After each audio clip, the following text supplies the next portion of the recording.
I like to learn the lines by writing them, and then I never practice them. I want to see what happens with the other actor. It's a prize to me as much as it is, I don't come in with a set way.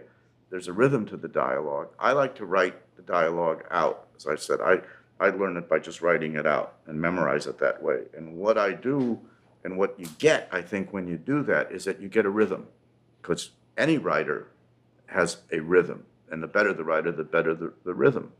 And you just write out, you start to get a sense of the rhythm of it. And I've heard De Niro, who's a friend, and we've talked sometimes, and he says, rhythm, rhythm, rhythm, rhythm. Get the rhythm of speech. And it starts to infiltrate your other cells.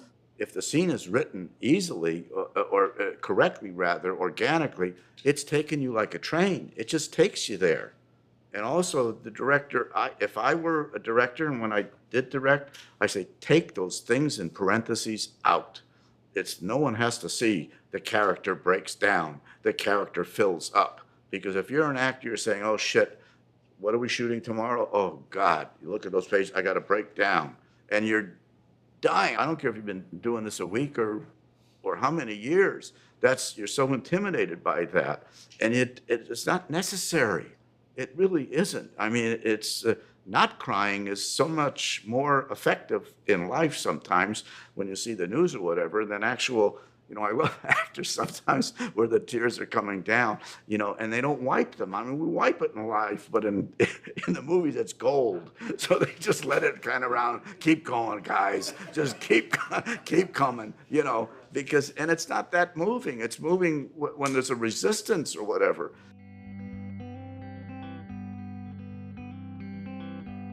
I happen to like surprise.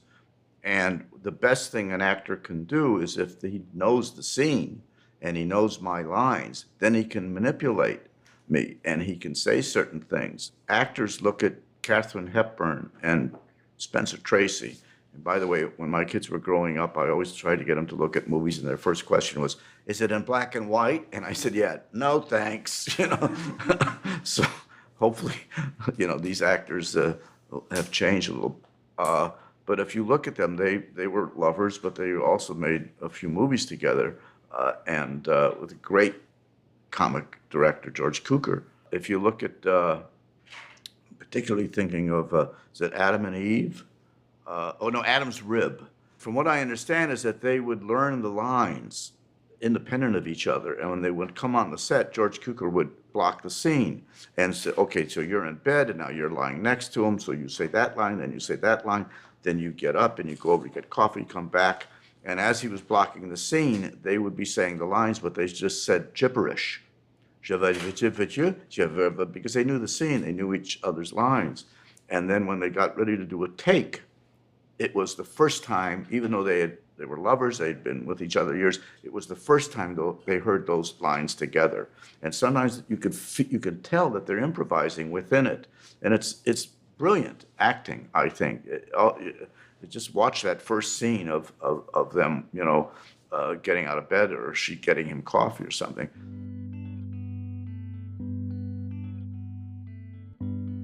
I keep saying over and over again, there's no rules. There was a scene in Kramer versus Kramer with Justin Henry, who played my son, and the director, Bob Benton, and I collaborated on the script itself, and so we were very tied to with each other, united in the making of the film. And he asked me, can you get something out of Justin? Because I'm telling Justin, what was the scene? It's a scene where he starts crying. Because he's going to have to go live with his mother, I think is the scene. And he's not going to be with me anymore. Justin had never acted before. They found him in school, upstate New York.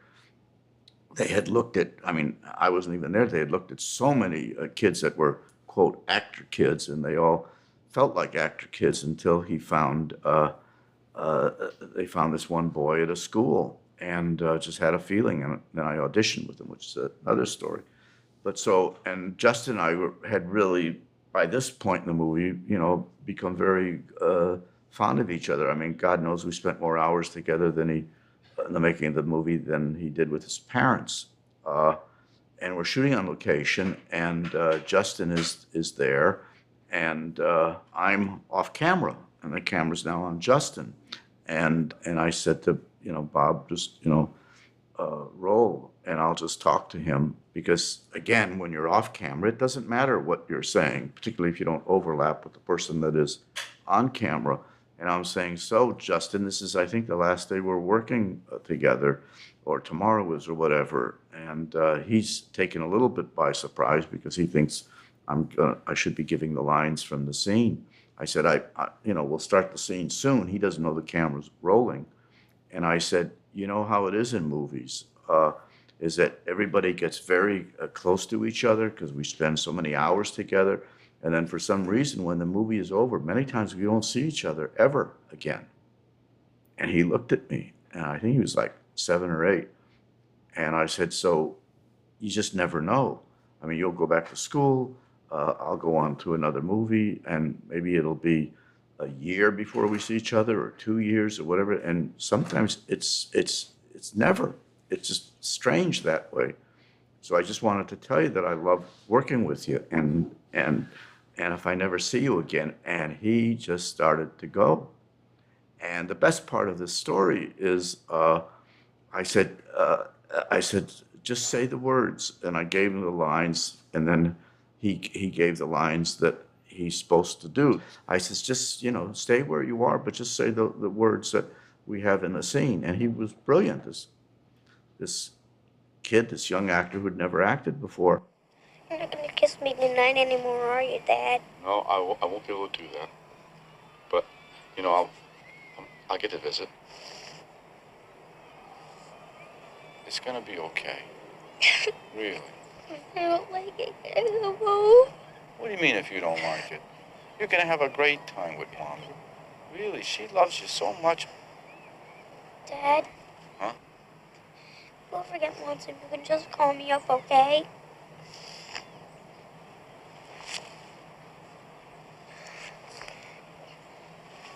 We're gonna be okay.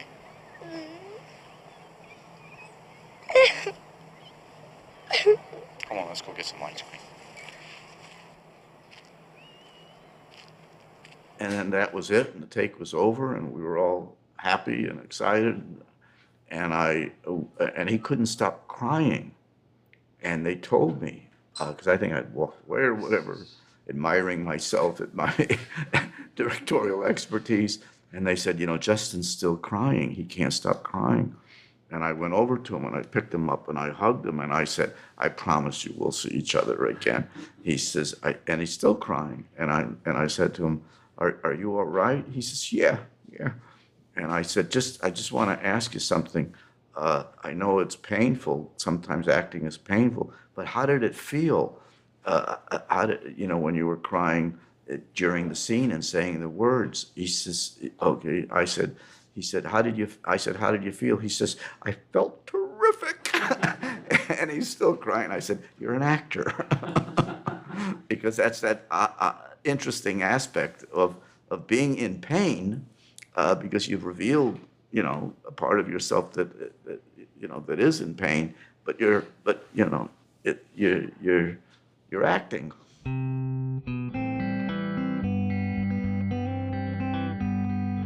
You can just yell out. You can just say, I can do it now. I mean, whoever's working the mics, watch your ears. But, if you can just say to someone, don't think of emotion. Don't think of somebody you hate. Don't do any of that if you've tried that stuff in a scene and it doesn't work. Just say, okay, there's a mirror there. I'm going to try to, or a plate glass window. I'm going to try to break it with my voice. I said, get out of here.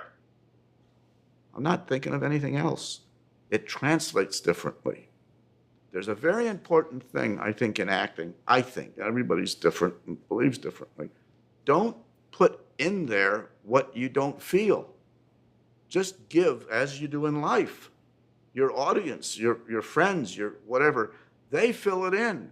You have an evening with friends, you go home, you say, so what'd you think? Or, I think he's really pissed. I think he's angry at her. I don't think we're filling it in. We're the author. Well, why do you think that? Well, just the way he looked at her that one time or whatever.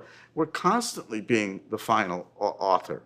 If you're just yelling and if you're not yelling, they'll fill that in. The audience will fill it in. You don't have to feel anything. All you have to do is say, I'm going to just say it as, I'll do it one more time, Get away from that wall. You'll fill in all the rest of it. Or I'll just say, I said, get away from the wall. I'm telling you to get away from the wall. There's nothing, you just do it. Remember, you're not the last author. The audience is. They will fill it in.